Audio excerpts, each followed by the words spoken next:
Hey, what's going on, everybody? It's me, Crazyfrankie, and I'd like to welcome you to my Week 3 for key game picks. Before we get into those picks, a lot went on Week number 2. Boy, where do I even start here? A lot of things that happened in Week number 2 that just by one video itself, you could do just one whole segment on everything that happened in Week number 2. But because I want to keep this video as short as possible, quick thoughts from Week number 2. Now, obviously, one of the big stories here, the Jaguars doing a number on the Patriots. Well, given the fact that this Jaguar team got some measure of revenge from last year's AFC Championship loss, but you look at a couple of things here about the Patriots. Now, we've been through this before with the New England Patriots. Now, a lot of analysts, football people are saying, despite how they played last week, could the Patriots be finished? It's very difficult for me to say that this team is finished, even though this team has gotten more older. They're barely getting Amendola back. Gronkowski wasn't much of a factor in that game against the Jaguars. I still can't count out the New England Patriots because they're definitely one of the luckiest NFL teams in the past 15, 16 years. It just seems like no matter what AFC team tries to knock them down, the Patriots somehow just manage to get back up and somehow find a way to get to the AFC Championship, let alone the Super Bowl. I cannot say the New England Patriots are finished because they a couple of things here. They're in a division that isn't strong, even though despite the fact the Dolphins are actually 2-0 and they're technically in first place for now. You just can't count out Bill Belichick and Tom Brady and the Patriots. They always find a way. Even though right now there's a little bit of some problems going on in that team right now. Obviously they're not liking each other right now, but it just seems like they still find a way to win. This was a bad week for NFL kickers. Daniel Carlson of the Vikings and Zane Gonzalez from the Cleveland Browns missing key field goals and especially extra points, especially from that game with Zane Gonzalez missing two extra points that were critical that almost gave the Cleveland Browns their first win of the season, but unfortunately it didn't happen. And also for Daniel Carlson, critical missed field goals that actually could have won the game for the Vikings, but that didn't happen. And now speaking of the Vikings and the Packers, the game that ended in a tie, obviously that should not have been the case because of a roughing the passer penalty on that Clay Matthews carrying Kirk Cousins to the ground. This is really going to be a problem all season long.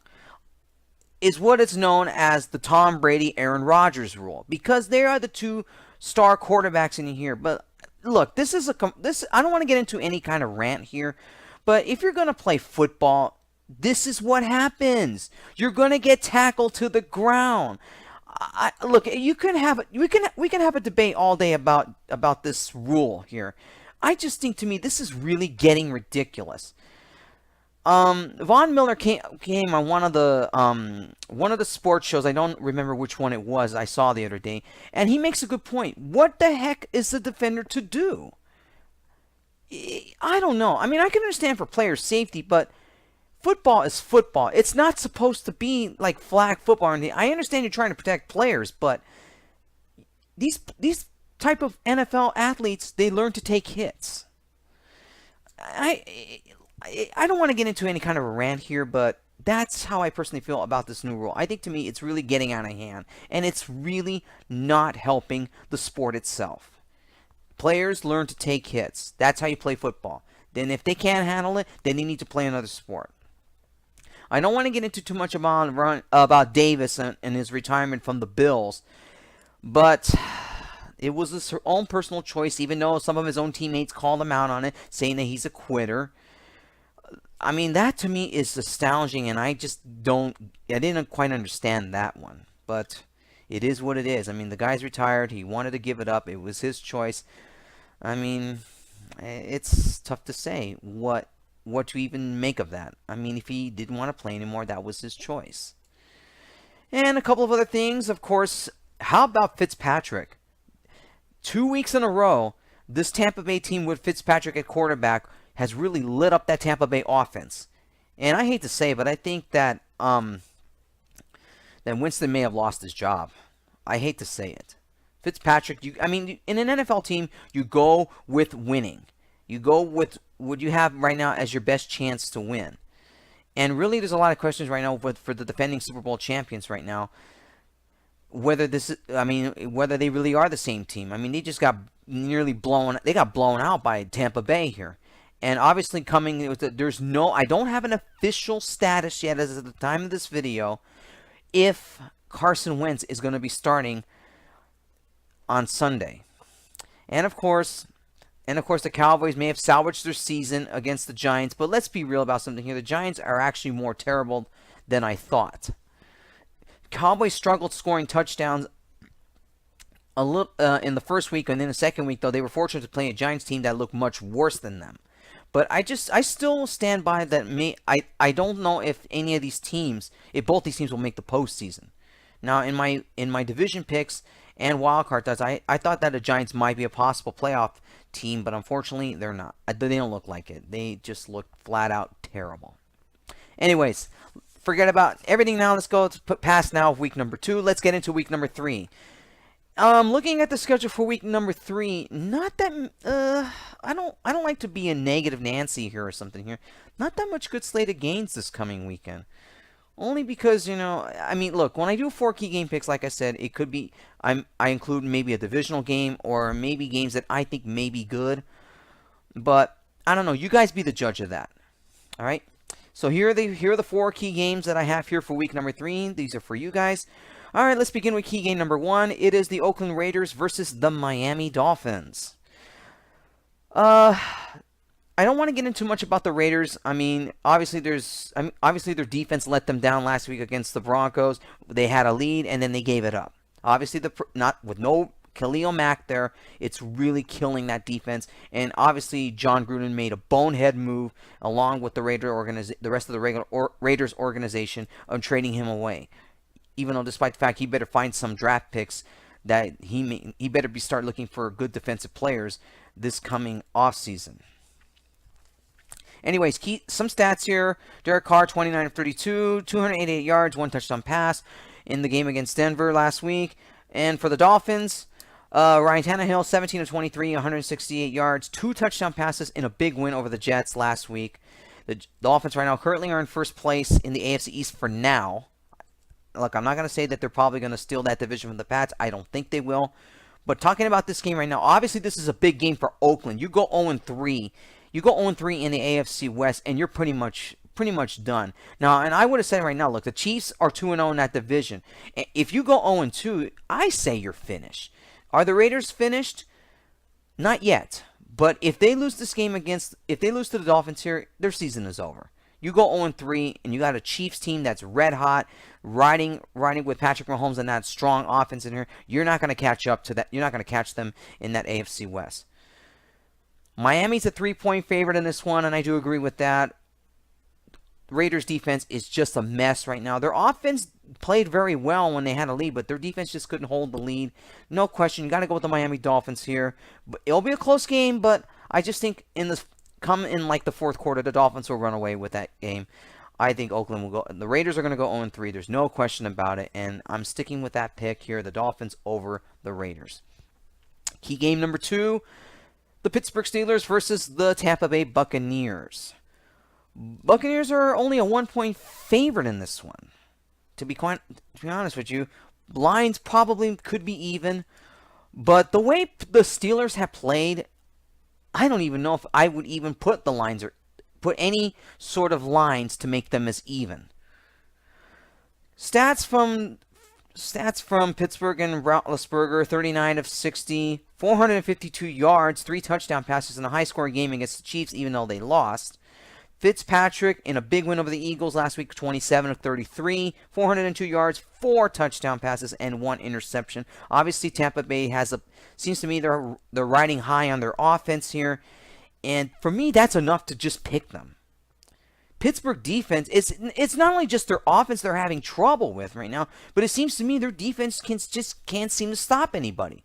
That may be even their bigger Achilles heel than not having Le'Veon Bell there as running back on the offense.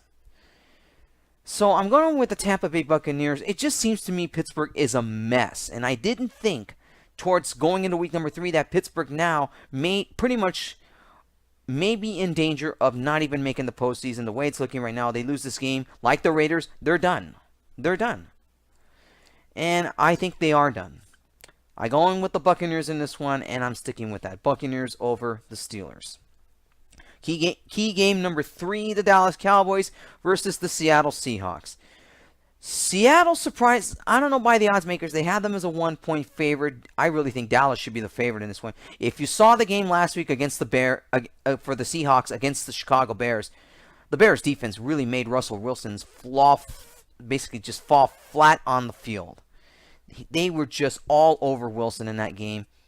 Anyway, some key stats there for the Cowboys in a big win over the Giants last week. Prescott, 16 of 25, 160 yards, 1 touchdown pass. Wilson in the loss to the Bears, he went 22 of 36, 226 yards, 2 touchdown passes, and 1 interception. Seattle's offensive line really is a mess. And if the Cowboys defense can manage what they did against the Giants last week, then the Seahawks have their home opener in this one, and I know their building is loud. But if you got an offensive line that's really terrible and all that, I don't know if even the 12th man of the Seattle fans can even help beat this Cowboys team. Even though the Cowboys, they're not that strong of a team. Don't get me wrong, this game will be close. But if the Seahawks offensive line woes continues, there's no question. I'm going with the Dallas Cowboys here. I'm going on the +1 on Dallas Cowboys here. Don't get me wrong, it'll be a very close game. It's close games always in Seattle. But I just think for some reason Dallas pulls away in this one here. Dallas needs this to at least get to 2-1 to even try to take first place away from Philadelphia. Knowing the Seahawks right here, they're in a must-win game. They go down 0-3, and their season is over because the Rams are tough. They're already 2-0, and for the Seahawks, they could be finished right here. And I'm going to say with that, Cowboys will beat them. And I think the Seahawks will be officially finished come after this game. The Cowboys over the Seahawks. And finally, key game number 4, a big one in the NFC South. The New Orleans Saints versus the Atlanta Falcons. Falcons are a 3-point favorite in this one, and I do agree with that. Saints offense is there, but it's really their bigger Achilles heel really is their defense. They really have no pass rush. And Atlanta's offense is just a little bit better than the Saints offense is. And knowing the way the Saints defense has played the first 2 weeks of the regular season, it's going to be trouble for them if they can't stop Atlanta's offense here. Drew Brees last week went 28 of 35, 243 yards, and 2 touchdowns. Ryan Tannehill last week, in their big win over the Panthers, 23 of 38, 272 yards, 2 touchdown passes, and 1 interception.